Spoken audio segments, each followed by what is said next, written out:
In today's video, I'll show you how to install apps or software on your Windows 11 laptop or PC. So I'll basically show you guys two methods of how to do it very easily. So for method 1, what you have to do is just go to your search and search for Control Panel. Then from the best matches, just open up Control Panel. And after that, make sure View By is set to small icons and not to category and not to large icons. Make sure it is selected to small icons. And after that, you'll find at the left-hand side Programs and Features. Just click on that. And after you have done just that, just find the app that you want to install from here from the list. And after you find the app, just right-click on it and click on Install. This will basically bring up the install wizard for you, and you can install the application or software from here. And that's one method. For the next method, just go ahead and close this.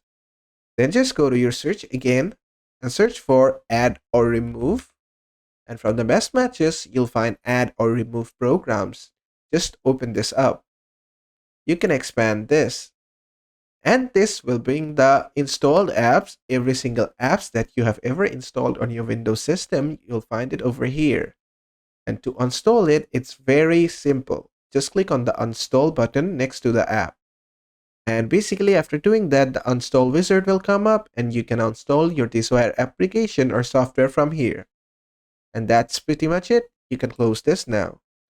And basically that is how to install apps or softwares on Windows 11 laptop or PC. I hope this video was helpful. If it was, please give it a thumbs up and don't forget to subscribe.